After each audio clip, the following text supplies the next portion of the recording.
Hey guys, welcome back to the channel. Today we're going to be working on the 2023 Norden. I guess we could call it an expedition now, since we've done all the upgrades. And we're working on the cooling system. A little bit of background to this. I was searching on the Norden forums and the 790 and 890 forums, and one of the complaints that people have is that they smell coolant all the time at startup.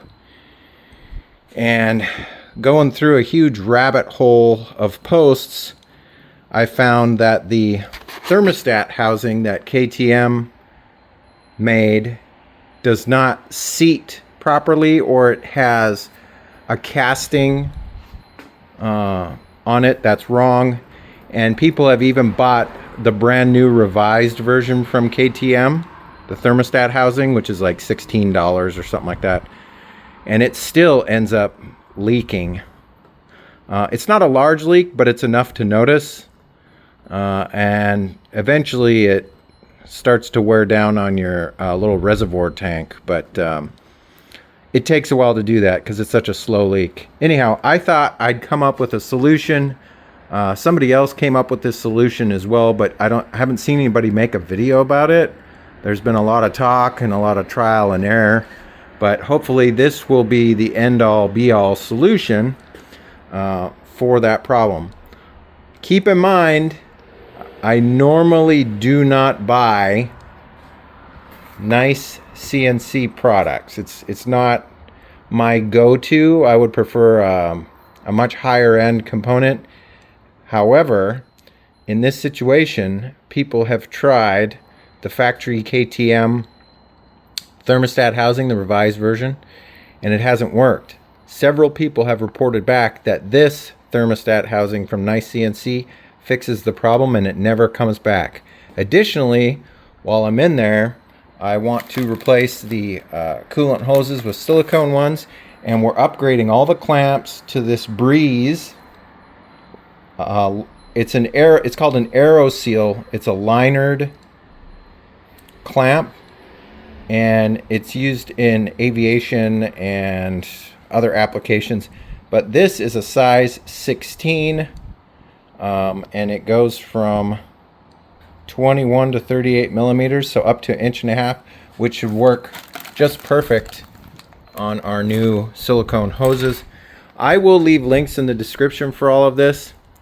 Additionally, if you go into the factory service manual for the Norden, there is absolutely nothing that I can find in here about radiator removal. And in order to get to this thermostat housing, you have to get the radiator off to give yourself clearance and get in there and get all that taken care of and cleaned up if there's a leak. So I'm kind of flying by the seat of my pants here. What I think I need to do is take the two side panels off, and then everything should be exposed to where I can get the radiator off. That's what it looks like to me. Up there's actually a bolt that's holding the radiator in at the top on both sides. So I'm going to try that method. We'll see how far it gets me. And then if I need to start removing more parts than that, we'll go even further. I will keep you guys on the loop here every step of the way. I'm not going to do a time lapse on this. But yeah, here we go. Let's get started. Okay, here we are about 10 minutes in. I've removed the side panels and the seat, and it looks like we're going to have pretty good access to the radiator. However, I don't know. I think you have to take the skid plate off to drop it down to get it out of there. So I'll probably start working on that next. That's what it looks like to me. Yeah. I don't see any other way to do it.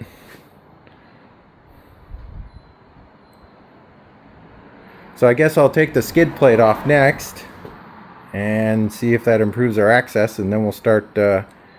Man, it even looks like you might have to do something with the fuel tank and maybe slide it back. Hard to say at this point, but we'll keep going. All right, what I ended up doing is taking the front side panels off. Keep in mind these are flexible and you have to pull them out from behind these support bars, but they do flex around it, and you'll have to disconnect your fog light on this side, take your coolant bottle and tie wrap it onto the radiator so it doesn't fall down and dribble all over everything. And on this side you've got a fog light and your voltage regulator, I believe is what that is. Now I should be able to drain the coolant out of the radiator and tilt it forward to be able to get behind there and get all these hoses replaced and that thermostat housing replaced. So here we go. Okay, I also took the fuel tank protectors off. That's just going to give me a lot better access to the hoses on both sides. So now we're going to start draining coolant and then figuring out a way to get that radiator down. So there's a little screw at the bottom of your water pump that you need to pull out, and then that'll drain all the coolant out of this. Make sure you have a little drip tray ready to go, because it's going to make a big old mess. Oh, once you take the screw out, nothing will come out until you loosen the radiator cap. So yeah, there you go. Okay, when you get to this point, there are 4 bolts holding this on. There's one right there, this guy right here, there's one up underneath here in this area. Oh, you can see it right there. Same thing on the other side. The only one that I've got left holding it in is this guy right here. I'm gonna undo this hose clamp first, and then you're probably gonna have to reach behind the radiator there and undo the other hose clamp. And then it should drop down. It looks like I'm gonna have to take this plastic screen off too before I do anything, because it's, no, that's attached to the radiator. I don't have to do anything with that. So here we go. Okay, once you get the top and bottom hoses disconnected and all 4 of those bolts out, you're going to want to tilt the radiator forward, and you'll see a couple of wiring harness connectors. You can reach in there with one hand and squeeze the little pin on the back and they slide right out. But here we are at the heart of the operation, and you can see the source of the problem. You can kind of see a little bit of residual coolant that's been leaking out of there, and this hose clamp is notorious for problems. So what we're going to do is go through and replace the hoses, and then get everything lined back up and start bolting stuff back together. This is a plastic, of all things, outlet, thermostat inlet or thermostat cap or whatever you want to call it. I think that's not a good idea, and maybe if KTM is watching this, they can make like an aluminum one that's a lot better. I don't know. You can see that it's wet, and it drips down onto the headers right there, and that's why you smell coolant, especially on cold days for whatever reason. But yeah, we're going to go through here and start getting this all cleaned up.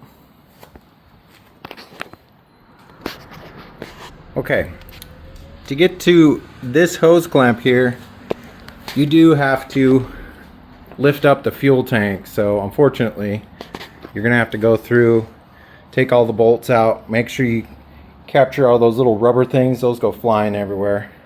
I did the main wiring harness there just so I could set it up on top without causing too much problems. But yeah, it's something you have to do. It's almost like you have to take the whole bike apart to get this installed. Here's a little comparison between the two. Here's the plastic KTM one, and here's the aluminum Nice CNC one. Nice CNC does come with this little hardware kit, but I'm going to use the original KTM ones specifically because you need one of these to get to this one right here. It is very difficult if you don't have one of these tools. I will leave a link in the description for these bits. They come in real handy in tight spots. Turns out you cannot use the KTM hardware with this because there's not enough clearance on the sides of the casting, so you have to use these little bolts and washers that they gave you. But it's a 4mm hex wrench, and if you have a short one, you can get in on the other side no problem. Okay, we're at a point now where I got that hose clamp back there tightened up.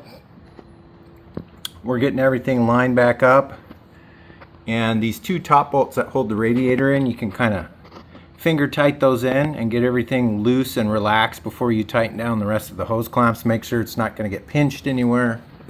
But at this point, you're pretty much home free. You can just basically start putting the whole bike back together. You just got to do it in the reverse order that you did it, so you don't end up putting something on and not being able to get back to the part that you need to bolt back on. But after I get this radiator bolted in, I think I'll do the fuel tank next, and then start working on all the panels and everything. But wasn't too bad. Everything is tucked back in there, nice and tight.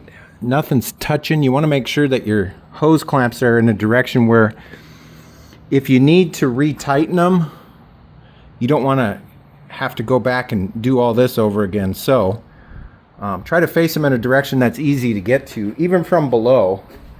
If you point the hose clamp that's on the thermostat housing back there down, you can kind of get a ratchet, a long extension up there with a wobble end on it to get that tightened up. All right, guys, finally got everything back together. This whole project has taken me, I don't know, I started at 7 and it's 10:30 right now, so 3.5 hours. My suggestion to you is, if you spilled a lot of coolant, take your bike out and rinse it off. Get the garden hose in this area here and kind of rinse everything forward, because if you spilled a lot of coolant everywhere, it's going to stink really bad when you start your bike. So you want to try and rinse that off. I'm going to take the bike out and hose off that area there and the sides and a little bit up on top. But as far as today's episode goes, I think that's going to be it. One other thing I can tell you is there is a filling and bleeding the cooling system in the owner's manual, or the technical manual. Definitely want to follow that. If you don't do that correctly, you're going to get air in your system and it's going to pump all your coolant out the moment your coolant sees about 180 to 190 degrees. So something to be aware of. You also have to check your coolant religiously the first couple rides, but after that it should top itself off and be fine. I am going to do this exact same thing to the 790, but I don't think I'm going to film it. It's not going to be that much different. You're probably going to have to do the exact same thing to get that radiator down and get behind it and all that fun stuff. So I think that's probably going to be it. If you guys liked this episode, give me a thumbs up. If you're not subscribed yet, I'd love to have you as a subscriber.